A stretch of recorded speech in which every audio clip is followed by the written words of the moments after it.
e guerra, consideradas indestrutíveis, adentrando as cidades, matando e destruindo, recolhendo despojos, assentando seus dignitários nos postos de maior relevância, sugando as riquezas, minando as energias, subjugando os conquistados. Mas o seu mundinho era tão seguro. As figuras materna e paterna assemelhavam-se a gigantes, portos seguros onde as tempestades abrandavam sua fúria. Diante delas, que significavam os romanos? Confiante, persistira nos brinquedos e folguedos. O cerco à cidade resolvera-se em poucos dias e as tropas invadiram, derrubando vidas e sonhos, com inimaginável e desnecessária crueldade. E ela se perguntava, relembrando os fatos, o porquê de tanto furor e de tanto sangue derramado se os romanos já os haviam dominado. O pai, criatura acostumada à terra e suas lides, generoso e bom, tombara sobre o piso, trespassado por espada manejada com habilidade, na inútil tentativa de defender a família com palavras conciliadoras. Aos gritos, vira seu sangue manchar a alva blusa de longas e fartas mangas, enquanto os homens se apoderavam de sua mãezinha e das irmãs de 10 e 12 anos, carregando-as para um dos luxuosos quartos do andar superior. Escutava-lhes as súplicas, o choro. Longa fila de soldados suarentos e acalorados pela luta seguiram-nas e ouviam-se suas vozes e risos. Depois, o silêncio aterrador. A ama, em meio ao desespero geral, empurrara para debaixo de pesado móvel, recomendando que se escondesse e ficasse bem quietinha. Assustada, acompanhara detalhes do saque, objetos preciosos, joias, tecidos, prata, ouro, tudo que puderam recolher. Na impossibilidade de carregar os móveis, destruíram-nos, partindo as estruturas de madeira e metal, estilhaçando os vidros, rasgando os adamascados. Os servos, selecionados a dedo e considerados de valor, foram amarrados e incorporados aos vencidos que seriam enviados a Roma para a triunfal passeata de chegada dos vitoriosos exércitos. Os demais, a maioria velhos e estimados serviçais, inclusive a amorosa ama, foram sacrificados golpes de espada. As crianças, entre elas seus irmãos, tiveram a mesma sorte, entre riso e chacotazo em meio à indiferença. O sangue escorrera sobre o piso de impecável limpeza, orgulho de sua mãe, objeto de constante zelo das serviçais. Sob o móvel, inutilmente procurar evitar o contato do pegajoso líquido, encolhendo-se. Quantos dias ficara escondida? Ou teriam sido horas? Não saberia dizer, imersa em terror e estupefação. Calada, escancarados os olhos, as vestes tintas pelo sangue dos amados, deixara de sentir fome ou frio, quedando-se imóvel, esperando. Escutara-os partir, as vozes diluindo-se ao longe, sem coragem de abandonar o esconderijo. Aventurara-se, enfim, saindo para a luz do dia, afastando-se da casa com seus violados aposentos imersos em sepulcral silêncio, recusando-se a enfrentar a insuportável visão que sua pequeninidade intuía. O sol da manhã, surpreendentemente, era o mesmo dos dias felizes, esquentando-lhe as trêmulas carnes. Pássaros cantavam nos galhos das enormes e conhecidas árvores e a brisa embalava as flores do jardim, poupadas do pisoteio dos animais e dos invasores. Custosamente chegara às estrebarias, o local predileto de seu pai. Vazias, desprovidas dos preciosos cavalos. A um canto, os corpos ensanguentados dos valorosos cães que haviam tentado proteger a propriedade e seus moradores.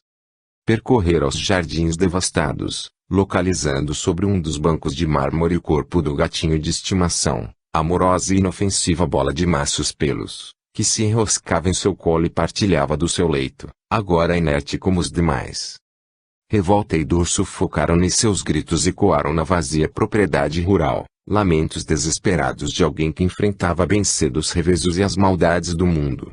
Finalmente, deitara-se sobre a poeira do destruído pátio, encolhendo-se em fetal posição, buscando instintivamente o refúgio do ventre materno.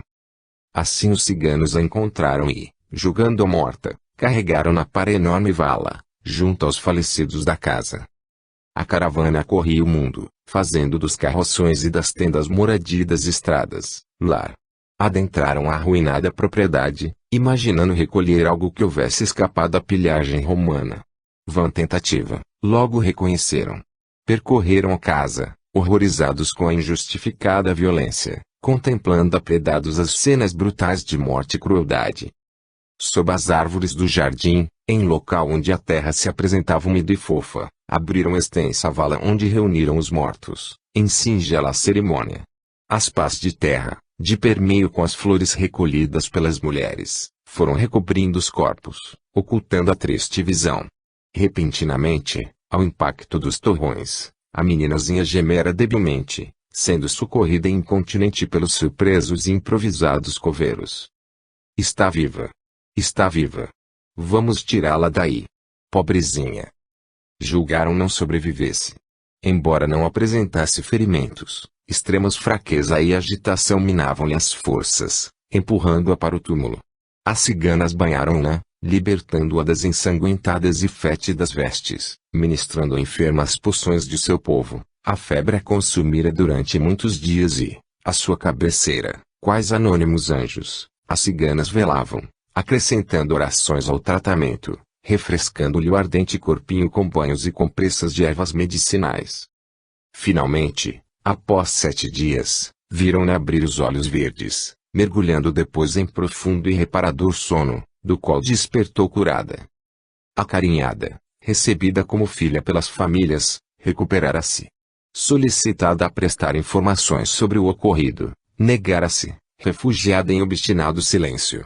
Compreendendo-lhe a dor, deixaram de importuná-la, ensejando que o tempo levasse para bem longe as torturantes recordações. Os anos passaram. Sempre viajando, a caravana de ciganos percorrera longínquas e fascinantes terras. Com eles, a menina aprendera as artes e as ciências do misterioso povo, admirado e temido, lendariamente sedutor, depositário de segredos que atraíam e amedrontavam. Bem cedo perceberam todos que a criança resgatada à morte era especial. Perguntada sobre o seu nome, uma única vez mencionou-o, Raquel. Estranhamente, recusava-se a atender pelo mesmo, como se quisesse deixar para trás o que fora até o dia do massacre. Então, chamaram-na Esmeralda, motivados pela beleza dos esplêndidos olhos da meninazinha. As mulheres ensinaram-lhe a leitura das mãos e das entranhas de animais recém-sacrificados, assim como a interpretação de presságios através da conjuntura dos astros. Então, imerso em letárgico transe, sentia-se desligada da terra, seu espírito alçado em voos por estranhos lugares. Ouvia-se falando, predizendo, mas sabia-se longe dali, em incursões por ignoradas paragens. Quem por ela falaria então? Insatisfeita com as explicações singelas das companheiras, terminara por aceitar os dons, assim como acatar as perdas do passado, desistindo de questionar as razões. Crescera em sabedoria e beleza.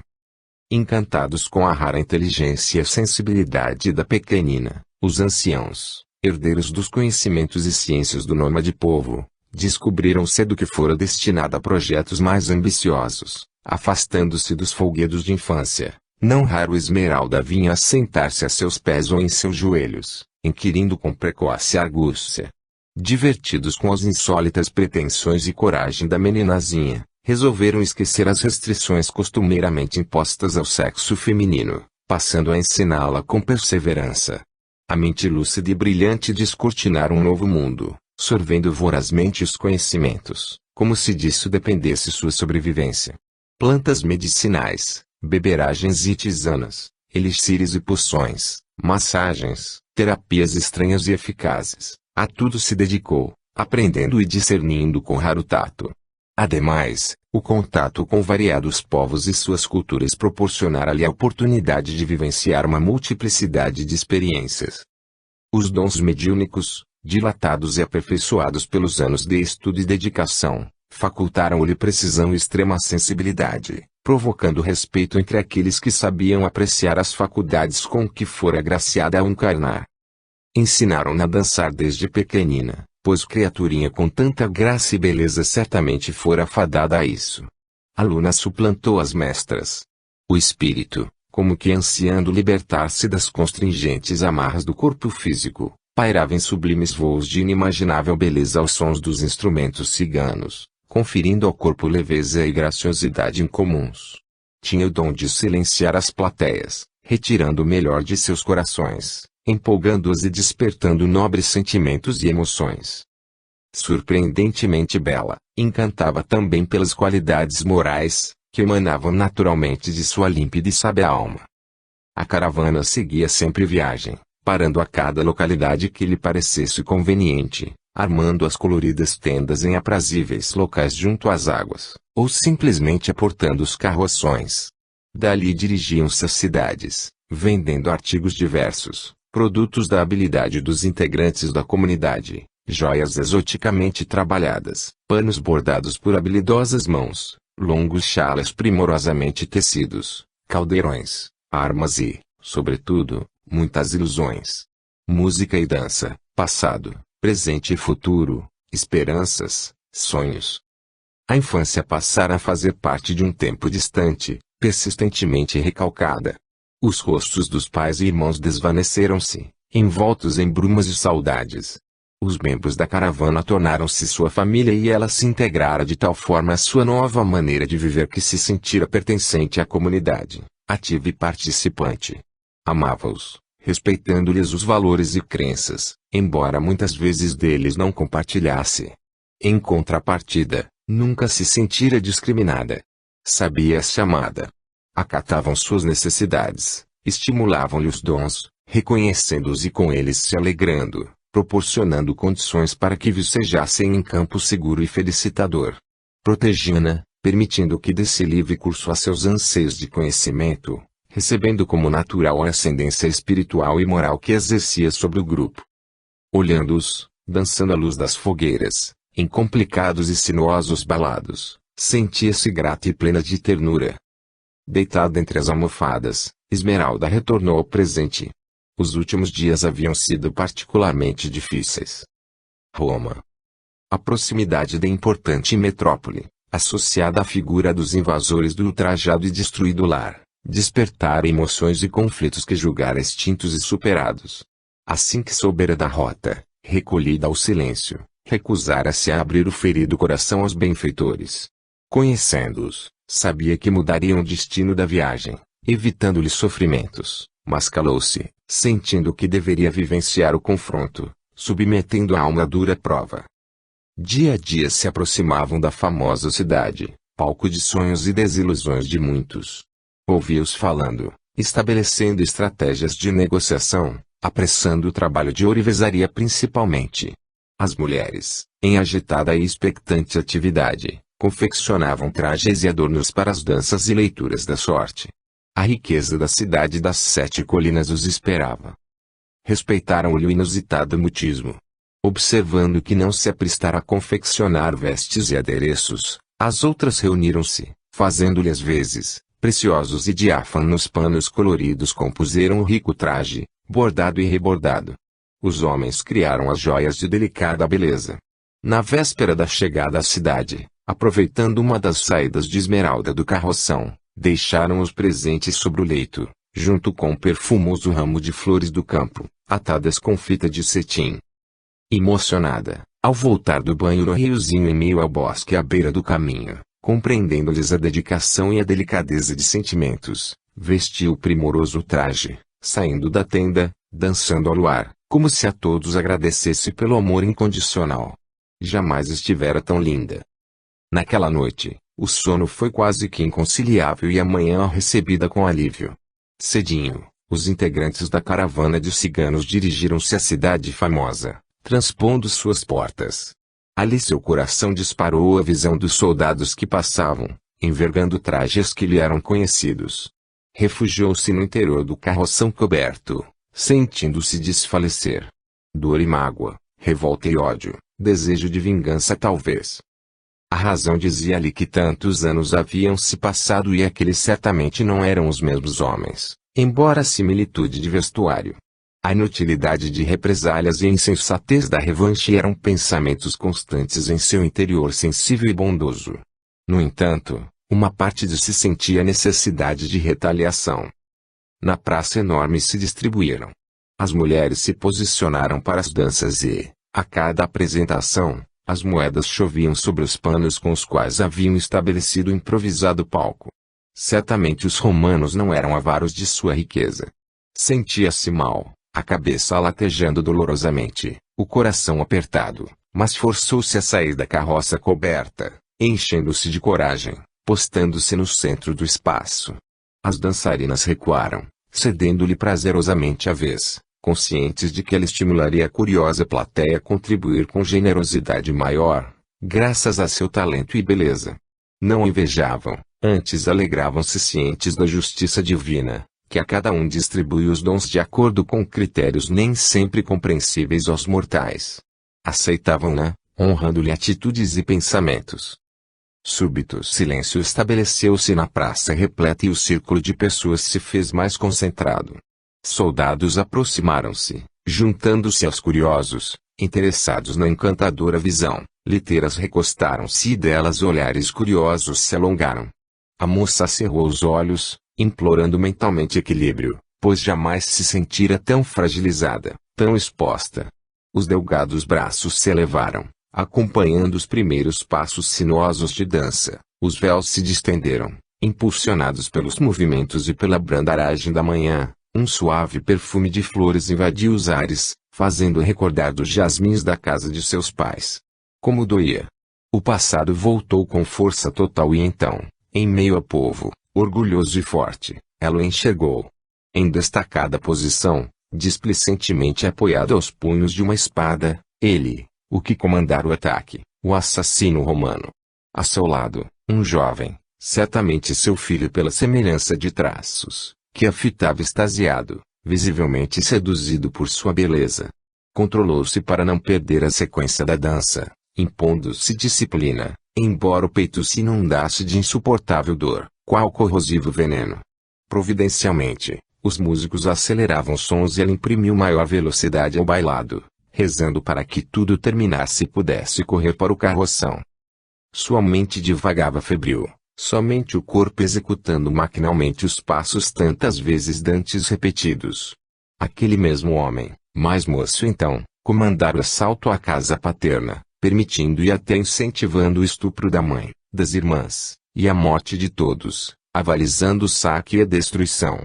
Impossível esquecer sua fisionomia, pois o enxergara perfeitamente de seu esconderijo. Não havia engano. Rosto impassível e pálido, sorriso fixo, continuou a dançar, ocultando sua mágoa, enquanto os olhos verdes não se desviavam de pai e filho. Nos olhos do homem visualizou surpresa e cobiça, nos do jovem, encantamento e ternura. Aos últimos acordes, executou com precisão e maestria os derradeiros passos. Graças a Deus tudo terminara. Aplausos entusiásticos e pedidos ecoavam de todos os lados, mas ela os ignorou, mal agradecendo a chuva de moedas, das quais uma, cunhada em ouro, tocou-lhe a fímbria das saias e, em contato com seus pezinhos desnudos, queimou como fogo. O oficial a lançara. Altiva e linda, perdeu-se no interior do carroção, onde os companheiros a encontraram desmaiada, as mãos geladas e os lábios estanques, as faces lívidas, o corpo abalado por vibrações violentas. Assustados, retornaram todos ao acampamento, onde os anciãos a medicaram. Que teria ocorrido? Nenhum incidente desagradável sucedera durante a apresentação, afirmavam. Tudo fora bem, muito bem, a julgar pelo dinheiro arrecadado. Retornando à realidade, as lágrimas deslizaram pelas faces pálidas, em silencioso e contínuo pranto, até que forte infusão de ervas calmantes sucedeu-lhe a bênção do sono. No dia seguinte, Esmeralda guardou o leito, indisposta e febril, permanecendo no acampamento enquanto os demais se dirigiam à cidade para os imprescindíveis negócios que lhes garantiriam a sobrevivência. Parecia-lhes vivenciar um pesadelo sem fim. No silêncio da tenda confortável, sobre as almofadas, escutando os sons da mata, uma vez mais regressou ao passado. Embora se esforçasse para mudar o rumo dos pensamentos, a mente recusava-se a abandonar as aflitivas ideias de revanche e a figura do soldado não abandonava, desequilibrando-a. Assassino? Pior, muito pior, pois autorizar o hediondo massacre de inocentes, em desnecessária violência. Lembrava-se dos irmãos. Tão pequeninos. Teriam sido todos mortos. Será que algum não sobrevivera, como ela? A incerteza atormentava a moça. Desarmonizada, submetida ao assédio das sombras, debatia-se, entre lágrimas e gemidos, sentindo-se novamente criança, o sangue a lhe empapar as vestes, impotente perante tanta crueldade gratuita. Semi-inconsciente, sentiu que mãos frescas e suaves tocaram-lhe as faces afogueadas e escaldante fronte. Ao mesmo tempo, braços amorosos envolveram, aconchegando-lhe a dolorida cabeça ao colo. Bem-estar infinito substituiu as cruéis emoções. Deixou-se embalar, como se criança fosse novamente, criança no regaço da mãe. A mãezinha idolatrada, tristemente aviltada e morta. Será? Estava sonhando, um sonho bom e lindo. Abrindo com esforço os olhos, fitou-a.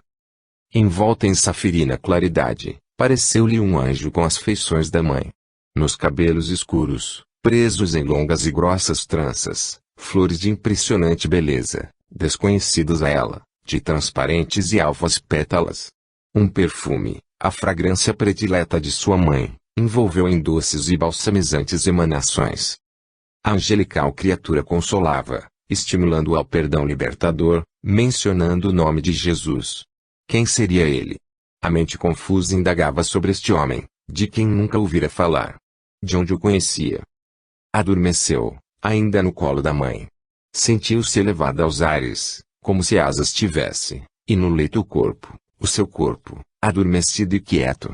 Longo e flexível filamento prateado a ligava a ele, mas mesmo assim a sensação de liberdade perdurava. De mãos dadas com a mãezinha, deixou-se conduzir confiantemente, percorrendo os espaços com rapidez e segurança. Podia voar. Surpresa, constatou que outros também trilhavam os mesmos caminhos, em extensa e luminosa caravana. O enorme anfiteatro, localizado em meio a magníficos jardins de indescritível beleza, ornados de flores e murmurantes fontes, estava quase que totalmente tomado quando se acomodaram sobre os confortáveis assentos. Perfumes sutis e extremamente agradáveis distendiam-se nos ares e suave melodia tranquilizante completava o cenário de sonho. Recusando-se a abandonar a mão da genitora, aguardou ansiosa o desenrolar dos acontecimentos. Flores e mais flores, todas níveis, adornavam o ambiente, em caprichosos arranjos, enroscando-se nas colunas de mármore que sustentavam a construção. Atreveu-se a esticar os dedos, tocando delicadamente as pétalas, eram aveludadas ao toque, quase que cálidas. Olhando a mãe, notou serem iguais às que lhe adornavam as madeixas. Incrível!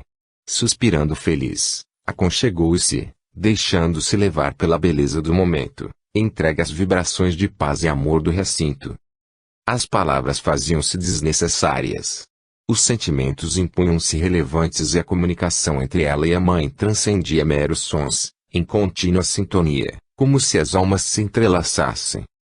A noite se fazia e, sobre o imenso cenário, semelhante ao luar da terra, porém de superior beleza, suave claridade em azul e prata mergulhava-os em um oceano de delicada luz. Um homem se destacou à frente da assembleia, convidando-os à oração. A energia que dele emanava penetrou em ondas de amor e ela sentiu-se leve, plena. Os termos da prece caíram como bálsamo sobre as feridas do passado e as lágrimas isentas finalmente de revolta, lavaram os ressentimentos, afastando as ideias infelizes de vingança. Como era bom! Ele citava Jesus e, subitamente, o nome não era mais estranho aos seus ouvidos. Como pudera esquecer, enveredar nas dores do mundo, aliar-se às reais finalidades de sua experiência encarnatória? Como pudera olvidar a doce figura do Mestre amado, ignorar a árdua e redentora tarefa o que se dispusera antes de reencarnar em cenário terreno? A voz da veneranda criatura ecoava pelo imenso recinto, ocupado por encarnados e desencarnados, estes em inequívoca tarefa de assessoramento e auxílio àqueles.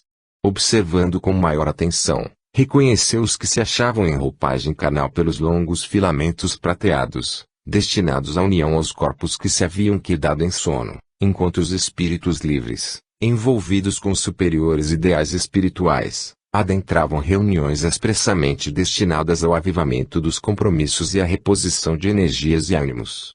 A espiritualidade maior reconhecia as injunções da carne, couraça-lhes envolver os espíritos, enfraquecendo os objetivos, limitando as ações e, muitas vezes anestesiando novos propósitos, reduzindo-os à mediocridade da matéria. Ao lado dos trabalhadores na seara do Mestre, espíritos dedicados ao bem, em laços profundos de amor, imbuídos das ideias e posicionamentos do divino emissário, acompanhava-nos, amparando e protegendo. Desviando os olhos da atenta plateia, Esmeralda concentrou-os no instrutor, que prosseguia. Prezados irmãos em Cristo, a paz do Mestre esteja convosco.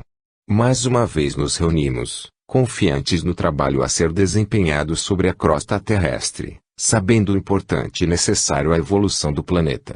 Nosso Mestre, neste instante, percorre as trilhas da Galileia, levando sua doutrina de amor e libertação. Os esquecidos da sorte, os deserdados do mundo, os sofredores, os excluídos, todos estão sob o efeito de sua trajetória luminosa.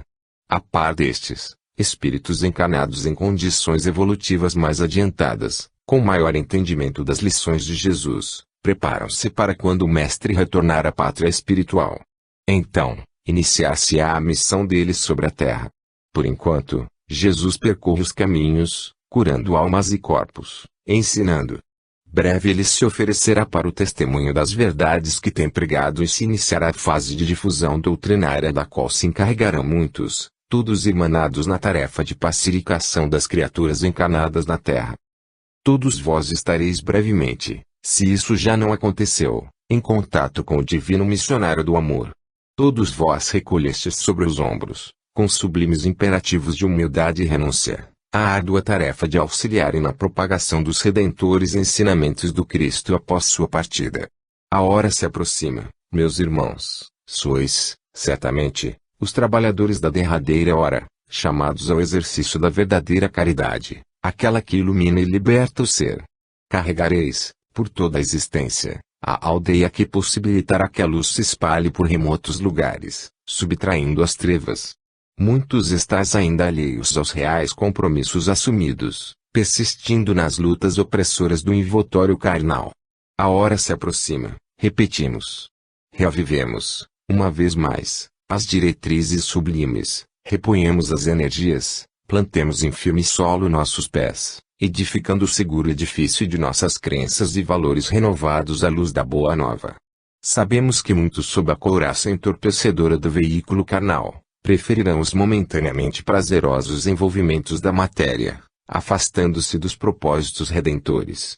Respeitamos os posicionamentos e as condições evolutivas de cada um, embora saibamos que tais atitudes resultarão em séculos de atraso evolutivo, provocando inevitáveis sofrimentos futuros, frutos das opções inadequadas de cada um, apesar da bondade do Pai. A cada um de vós, o livre-arbítrio. Quando retornardes ao receptáculo carnal, recorda-vos-eis vagamente deste encontro e estareis mais susceptíveis à orientação superior, cabendo-vos analisar e acatar ou rechaçar as instruções advindas da espiritualidade. Ainda uma vez, o livre-arbítrio. Aquilo que comumente classificais como acaso será sabiamente acionado, provocando o surgimento de conjunturas necessárias ao estabelecimento de premissas para tarefas próximas e de suma importância. Assim, saibamos entregar-nos ao Mestre plenamente, de corpo e alma, colocando nossas vidas e nosso trabalho em suas mãos. Agora, unamo-nos em prece, reconfortando nossos corações, iluminando nossas mentes, cientes de que jamais estaremos desamparados, principalmente nos momentos de sofrimento, cientes das indescritíveis alegrias do dever cumprido. Angelical coro de vozes encerrou a reunião. Extasiada, Esmeralda elevou os olhos para o firmamento repleto de estrelas. Suave chuva de pétalas de flores alvas e perfumadas descia sobre a comovida plateia. Delicadamente, a cigana recolheu nas palmas das mãos uma delas, levando-a aos lábios, sentindo-lhe o perfume suave. Sentiu-se puxada, como se algo a obrigasse a retornar ao corpo adormecido. A visão da mãe se diluiu, persistindo o bem-estar e a emoção. Amanhecera. Sobre o leito, pensativa e calma, esforçou-se em adentrar os mistérios da memória, repensando os fatos do dia anterior. Recordava-se imperfeitamente da mãe e do toque terno de suas mãos. Um lugar de celsa beleza e flores, pétalas de flores, perfumosas e cálidas, caindo dos céus quais níveos flocos desprendidos de luminosas estrelas. Abriu lentamente a mão, como se procurasse algo. Pequenina pétala branca, ainda fresca e cheirosa, deslizou para os lençóis. Alguém lhe trouxera flores durante o delírio febril, pensou.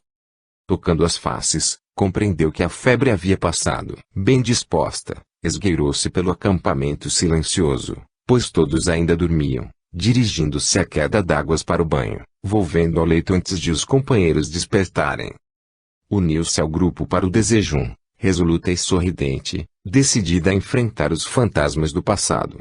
Sentia-se maravilhosamente em paz após os longos anos de ansiedade e a expectativa de importante acontecimento a assaltava como algo bom. O medo se fora, cedendo lugar à esperança, ao desejo de viver cada momento e ser feliz. Roma acolheu-os com seus esplendores e misérias. A moça olhou a cidade com renovados olhos, as pessoas assumindo novos aspectos e importância. Reuniram-se uma vez mais na bela praça e as mulheres passaram a oferecer seus dons, convidando os cidadãos à leitura das mãos e às revelações do presente, passado e futuro. Em transe, a jovem percorria com delicados dedos as palmas estendidas e suas palavras provocavam espanto e admiração. Naquela manhã, acrescentava consulta incomuns de interessantes conotações, conselhos que denotavam serem superiores demais para sua juventude. Suave luminosidade parecia envolvê-la e sua beleza resplandecia. Forte mão colocou-se entre as suas. Apavorada, constatou-a lavada em sangue. As gotas rubras escorriam por entre os dedos do homem e manchavam seus vestidos coloridos e rodados. Sequer precisou fitá-lo. Era ele, o assassino de sua família. Sentiu-se tonta, a cabeça girando, os sentidos abandonando-a, as pernas fracas, o corpo resvalando suavemente para a poeira do solo. Braços fortes e ansiosos resgataram-na, tomando-a ao colo, ajeitando-a cuidadosamente em luxuosa liteira, aproximando-lhe dos lábios reconfortante taça de vinho. Sentia-se imerso em letárgico torpor. Intentando fugir, correr, reconhecia-se impossibilitada de fazê-lo, o corpo recusando-se a obedecer às ordens da mente, paralisado. Vislumbrava os traços preocupados do mesmo jovem que acompanhava o oficial romano por ocasião da dança, percebia-o aflito, preocupado. Docemente emergiu em profunda e confortadora calma, sentindo-se subitamente segura, protegida pela figura materna que sorridente lhe recomendava entregar-se aos desígnios do pai e confiar. Agora os ciganos cercavam a liteira, procurando retirá-la das luxuosas almofadas, surpreendidos com o novo desmaio. Há pouco estava tão bem. Com muito tato e bom senso, o jovem romano acalmou-os, convencendo-os da urgência de cuidados profissionais, oferecendo os préstimos do médico da família. Notando a desconfiança nos olhos que o analisavam, sugeriu a presença de algumas das senhoras junto da desmaiada jovem, assegurando assim suas boas intenções, providenciando, com um simples gesto em direção a um servo postado à sua retaguarda, o transporte para as mesmas. Na luxuosa vivenda, acomodada entre linhos e rendas, já consciente, imensa prostração apoderou-se de Esmeralda. O médico, providencial e espiritualmente assessorado, diagnosticou o profundo abalo emocional, receitando repouso e sedativos, principalmente à base de plantas, acolhendo com prazer as indicações de velha cigana que se fizera uma das acompanhantes da linda doente. Guardou o leito durante dias, mergulhada em profundo e benéfico sono. A febre ainda estava presente, requisitando cuidados, mas se descartaram as hipóteses de infecções. Nas palavras do bondoso doutor, nada que o tempo não curasse. Temeroso de qualquer contágio, o romano sugeriu ao filho que a mandassem de volta ao acampamento, encontrando férrea e decisiva recusa, o moço insistindo em dela cuidar pessoalmente, alheio às recriminações e conselhos do aflito pai, desesperado, a seu ver, com tamanha insensatez e teimosia. 7 dias depois, estava totalmente recuperada, embora ainda debilitada. Sustentada pelos vigorosos braços do jovem romano, percorria os jardins, acomodando-se nos alvos bancos de mármore ou debaixo de perfumados caramanchões em flor. Os amigos ciganos vinham ver-lhe diariamente, preocupados com sua saúde e saudosos, ansiando em levá-la para o acampamento. Das mulheres, somente uma, precisamente a velha cigana, permanecera na vivenda para delas zelar. Lúcio negava-se a aceitar que Esmeralda se fosse, protestando a necessidade de mais consultas médicas, de acompanhamento, de maior conforto. Observando a protegida se calava, os ciganos aguardavam que se pronunciasse. Para espanto de todos, ela parecia conivente com a situação, aceitando a proteção do belo moço. Constando-a bem, aparentemente feliz, e também porque a grande e rica cidade lhes fornecesse campo fértil de trabalho, resolveram adiar a partida. Os meses foram se arrastando. Para alívio de Esmeralda, o dono da casa estava constantemente ausente, em campanha pelas numerosas regiões que integravam o vasto Império Romano. Livre da sua angustiante presença, a gentileza de Lucius e suas demonstrações de amor conquistaram-lhe o coração. Primeiramente apavorou-se por ser ele filho do assassino de sua família, do romano que comandara o massacre injustificável. Como pudera tal fera gerar criatura tão diferente, com sentimentos completamente diversos? O jovem era benevolente, calmo, carinhoso, justo. Estava apaixonada. Uma voz íntima lhe recomendava perdoar e esquecer os fatos dolorosos. Repentina mudança acelerou os acontecimentos. Honrosa promoção destinou o rapaz à prestação de serviços na distante Judéia, irredutível nação conquistada pelos exércitos, cenário de muitas riquezas e rebeldia. Refutando a separação iminente, o moço contatou o pai em distantes terras, informando-o de sua decisão de desposar a linda cigana, convencendo o hesitante genitor a aceitar as núpcias com a misteriosa e obscura jovem, insistindo que outra não aceitaria como consorte. Embora almejando partido de maior destaque social e financeiro, o orgulhoso romano cedeu às exigências do persistente filho ao lhe constatar a inflexibilidade. Que fazer? Aquele era seu único filho e nada lhe conseguia negar. Em missiva entregue por veloz mensageiro, registrava: Casai-vos, já que não me ouvis as justas considerações. Além do mais, sempre poderemos afastá-la de nossas vidas, alegando como motivo seu passado obscuro e sua origem desconhecida. Quereis? Diverti-vos, pois. Fecharei meus olhos para tamanha doidice. E encerrava a mensagem acrescentando: Cansar-vos-eis e então resolverei a questão de meu jeito. Lucius destruiu o pergaminho que percorrera extensos caminhos, queimando-o, cuidando para que Esmeralda dele não soubesse. Não a queria triste. Ademais, embora amasse o pai, não compartilhava de suas ideias. Realizaram-se os esponsais de forma discreta, obedecendo aos desejos do par, ansioso em se furtar a olhares e julgamentos. Pela distância e pelo preconceito, o orgulhoso romano não compareceu à cerimônia. Alegrava-se em estar bem longe, uma vez que temia comentários, zeloso do bom nome de família agora compartilhado por uma cigana. A meia voz, pressagiava: esposas morrem facilmente se preciso. Quanto a Esmeralda guardava cuidadosamente o angustioso segredo, temendo fazer sofrer o esposo amado. Despediu-se daqueles que haviam criado como filha, assegurando que jamais os esqueceria. Na hora em que abraçou o ancião mais antigo, o maior responsável por sua formação desde que a haviam recolhido da vala mortuária, os olhos do velho cigano se turvaram momentaneamente e de seus lábios saíram palavras proféticas. Tornarás por teus pés e tua vontade, minha querida. Uma vontade maior, aquela que emana do Criador, guiará a tua volta. A moça estremeceu, pois tensionava permanecer ao lado do homem amado para sempre, ter filhos, envelhecer junto a eles e aos netos, talvez aos bisnetos. Amar e ser amada. Surpresa, afastou-se, entre abraços e acenos de mão. Encantou-se com a agreste beleza da região onde passariam a viver. Sua alma, que já passara pelas dificuldades da conquista violenta, conhecendo o poder avassalador e cruel dos romanos, entendeu as dores do povo dominado. Ninguém lhe conhecia a história triste, somente os ciganos e ainda assim parcialmente. Que saudade deles! Quanta gratidão! Guardar o primoroso traje com que haviam presenteado, o que usar em sua última dança, juntamente com os adereços, sentindo que um dia talvez ainda pudesse usá-los. Recriminava-se daqueles pensamentos, pois conhecia seus deveres como esposa de um promissor e jovem oficial de Roma, detentor de títulos e enorme fortuna. A ela caberia acompanhá-lo sempre, acatando e respeitando os costumes romanos. Além do mais, amava-o. Muito fizera ele, denotando rara fortaleza de alma e nobreza de sentimentos, ignorando-lhe a obscura origem, amando-a acima dos interesses e preconceitos de uma sociedade materialista.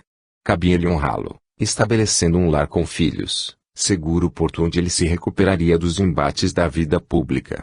Sentia-se feliz, imensamente feliz ao lado do homem amado e não entendia a estranha sensação de perda que afligia às vezes. Provavelmente estava se deixando influenciar pelo que ouvira na hora da despedida. Naquela manhã ensolarada e fresca, decidira realizar algumas visitas sociais de praxe, de conformidade com os impositivos decorrentes do cargo exercido pelo consorte. Conquanto não as apreciasse particularmente, cumpria-lhe desempenhar seus deveres com boa vontade, preparando o espírito para o que adviria, fúteis conversações e interesses, estimando poder repassar àquelas senhoras algo de nobre e útil. Contemplou-se na polida superfície em que se espelhava, constatando que sua imagem sugeria beleza e luxo. Lindo vestido aquele, em suaves tons de água, refletindo a cor de seus imensos olhos claros. Quando imaginaria se vestir de seda e se adornar com preciosas gemas? Dispensou as prestativas servas com delicado gesto da afilada mão, acomodando-se em confortável triclínio, permitindo que o pensamento vagasse, o passado jaz morto, enterrado. Finalmente acredito haver suplantado a tragédia. Amo, sua amada, possuo tudo que o dinheiro e o poder podem proporcionar uma mulher em termos materiais. Por que então esta sensação de vazio, de ausência de plenitude? De onde vem esta saudade estranha que me assalta o coração, que chega suavemente, sem que eu saiba de quem ou do que sinto falta? A escrava interrompeu-lhe a reflexão, avisando: Senhora, prepararam a liteira, como solictastes. Estão aguardando vossas ordens. Entre sedas e almofadas, Esmeralda novamente se alheou somente atentando para o exterior quando os hercúleos escravos pararam definitivamente. Colocando a cabeça para fora, surpreendeu-se com o ajuntamento de pessoas quarando a praia e se espalhando por entre os casebres de pescadores. Impossibilitada de se infiltrar na massa humana, ordenou a um dos servos que averiguasse o motivo da concentração popular. Rapidamente a resposta chegou. Um profeta, senhora, um rabi. Dizem que realiza milagres em nome do Deus único dos hebreus. Nós mesmos conhecemos alguns que foram por ele beneficiados, tendo curado os corpos de doenças desconhecidas de nossos médicos. Expulsa os demônios, faz mudos falarem, reanima os mortos. O lado místico do povo cigano agitou o sangue da bela Esmeralda. Ela mesma não dispunha de dons. É bem verdade que se achavam esquecidos, abandonados, sufocados. Como esposa de um rico e importante romano, estava impossibilitada de ler a sorte, decifrar os sinais da natureza, profetizar. Descendo da liteira, forçou a passagem, vendo que lhe abriam caminho, provavelmente impressionados com sua beleza e os trajes de patrícia romana. O homem estava sentado em um dos barcos ancorados à beira-mar, silencioso, calmo, observando a multidão. Os pedidos e súplicas enchiam os ares. Qual seria seu nome? Jesus, chamavam-no Jesus.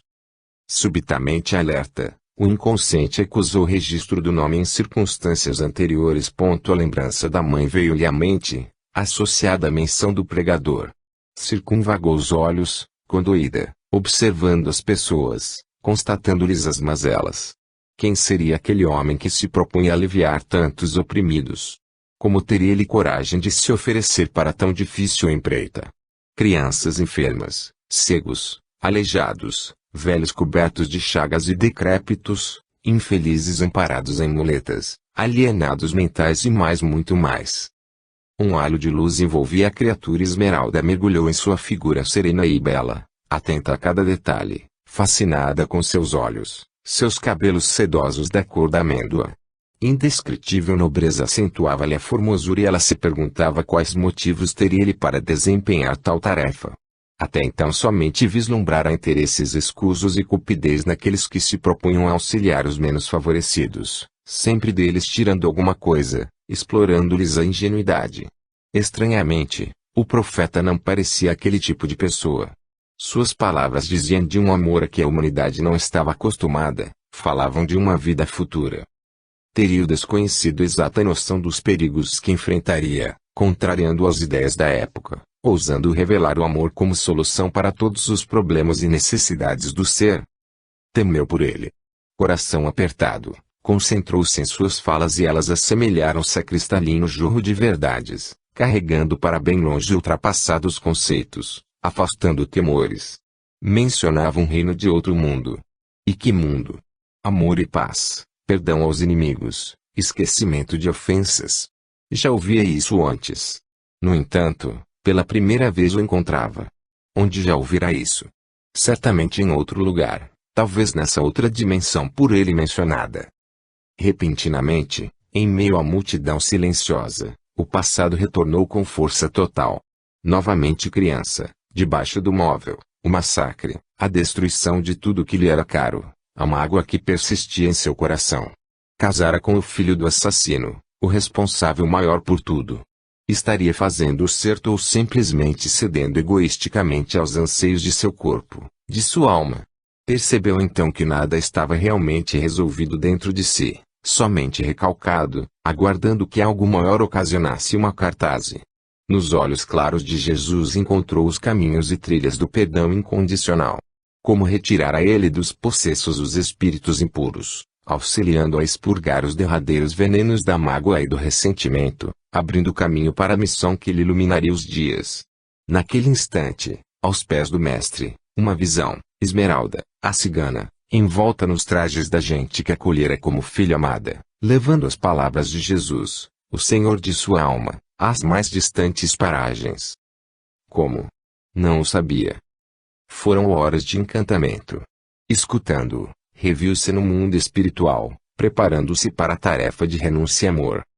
Entardecia quando retornou à casa, encontrando o jovem esposo extremamente preocupado com seu sumiço e demora, intentando reunir tropas para procurar. Nada lhe contou, ainda não era a hora, sentiu. Haveria um momento exato em que o mestre dele se aproximaria, através de suas palavras provavelmente, e ele se daria conta da verdade. Talvez ele já o conhecesse, à semelhança do que com ela sucedera.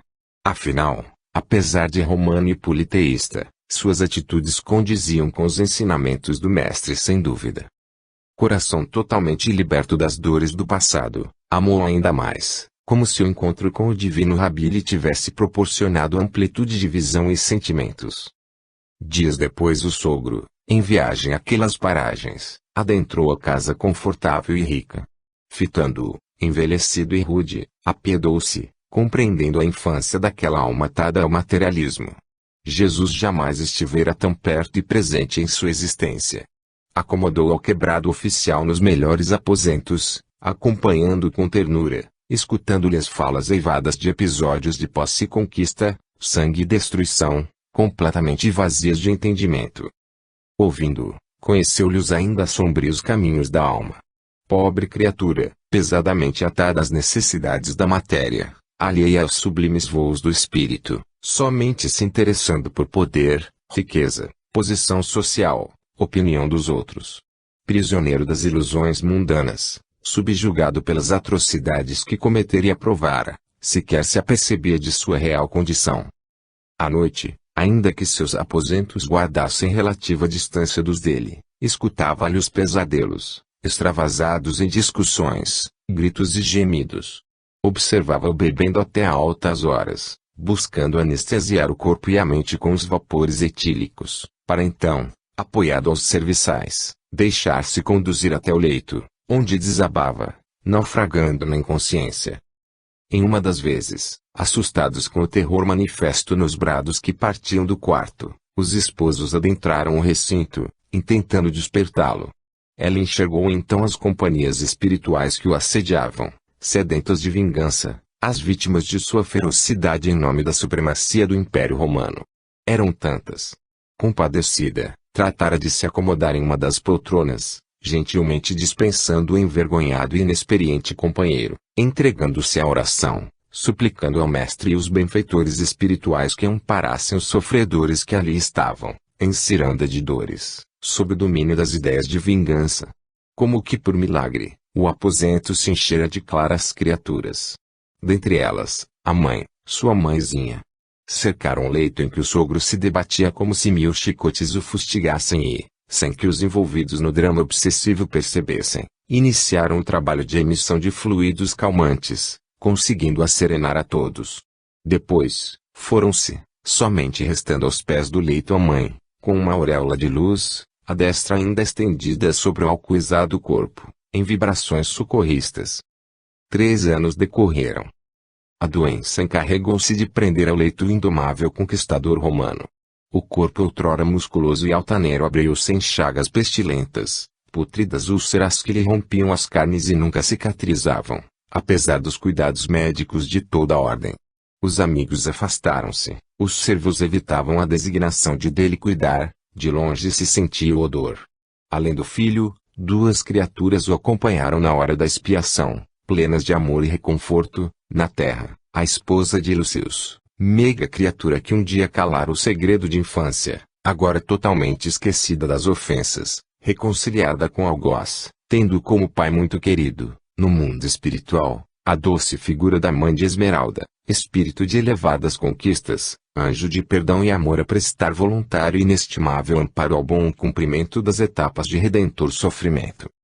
Sobre a cama, em dores atrozes, humilhado com o abandono e a rejeição, concordou finalmente que lhe falassem de algo maior, transcendendo a materialidade de dada existência, bens que o ser juntava graças a conquistas muito mais difíceis do que as empreendidas de espada em punho, pois combatidas contra um inimigo muito mais forte e persistente, as próprias imperfeições espirituais. Suave e persistente, Esmeralda começou a apresentá-lo a Jesus, repassando-lhe sublimes e libertadoras lições. De início descrente e receoso, paulatinamente foi se deixando envolver pela consoladora presença do Mestre, terminando por albergá-lo no coração. A moça não mais lhe via unicamente em função da terra, espírito voltado para a verdade, alçava-se em voos aprimorantes, recolhendo de iluminadas fontes os conhecimentos sobre a doutrina do Mestre. Sua alma preparava-se para a missão a que se dispusera antes da reencarnação. Ao desencarnar o sogro, gratamente constatou que a criatura que partia era muito diferente daquela cuja lembrança a aterrorizara nos dias de infância.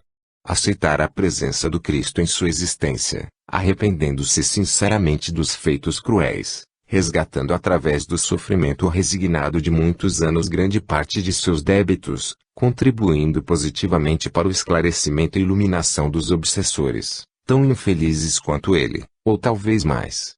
Pensamentos, palavras e ações transformados e dignificados ocasionaram a mudança nos relacionamentos, permitindo que criaturas envolvidas em laços de ódio e culpas se reconciliassem, possibilitando o perdão e o esquecimento de ofensas ou, pelo menos, o abandono de represálias e o repensar de conceitos e crenças. 6 meses depois da desencarnação do genitor, abandonava o cenário terrestre o espírito daquele que fora o esposo amado da bela Esmeralda, vitimado por súbita e desconhecida enfermidade. Ela o pranteou sentidamente, embora, bem no fundo de seu coraçãozinho, soubesse que o esposo findara sua tarefa naquela existência e que nada mais justificava sua presença entre os encarnados. Pelos doces caminhos do amor entre um homem e uma mulher ele se tornara o abençoado elo de ligação entre a meninazinha traumatizada e seu algoz, viabilizando o bem-sucedido processo que culminaria com a modificação de uma alma profundamente devedora e a consagração de outra ao amor incondicional. Gratidão, amor e saudade se entrelaçavam e a bela Esmeralda rendeu ao valoroso espírito que se libertava do corpo carnal as homenagens que a sociedade prescrevia e as do que seu coração amoroso impunha. Após as cerimônias fúnebres, na casa enorme e silenciosa, ela se dirigiu ao baú prestimosamente guardado, retirando os trajes coloridos. Usara-os na primeira vez em que vira o amado, com aquelas vestes localizar a figura odiosa em meio às gentes e vislumbrar a ternura nos olhos de Lucius. Depois os braços do amado haviam levantado e ela ainda podia senti-los, fortes e protetores, ali envolver delgado corpo, resgatando-a do solo da praça. Então, seu espírito ainda se agitava nos estertores da mágoa e do desejo de vingança e as coisas do mundo atingiam, minando-lhe o precário equilíbrio.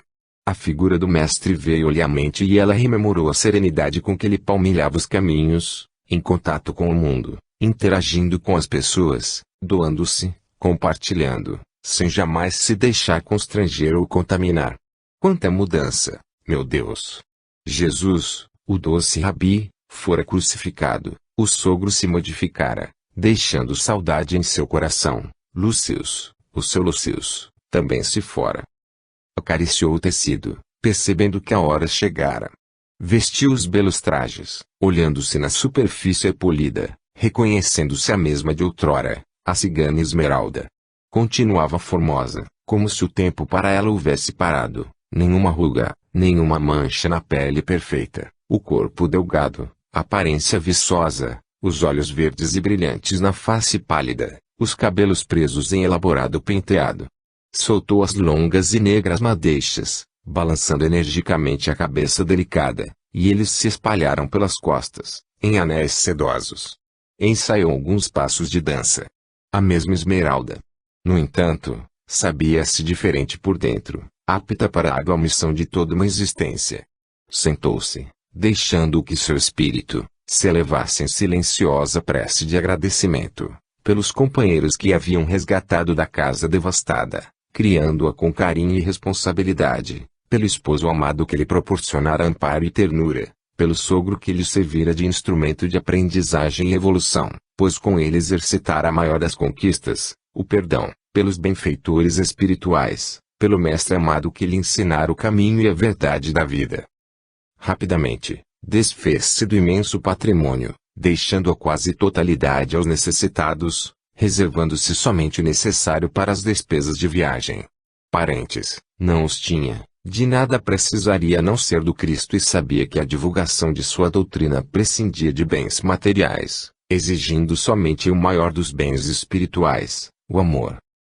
Sabia onde os ciganos estavam, pois com eles mantinha contato em sonhos. Corria o mês de maio mais uma vez. Entardecia e o céu se abria em cores. Por um daqueles acasos providenciais, novamente a caravana cigana estava acampada no mesmo local do início de nossa narrativa. De um ponto mais alto, avistava-se Roma. Os risos e o cheiro bom de ensopado enchiam os ares. As primeiras estrelas brilhavam timidamente quando a jovem adentrou o acampamento. As labaredas da fogueira iluminavam os bailarinos e Esmeraldas se incorporou à roda dançante, como se nunca a houvesse abandonado. Os últimos anos resumiam-se em preparo para a divulgação da Boa Nova.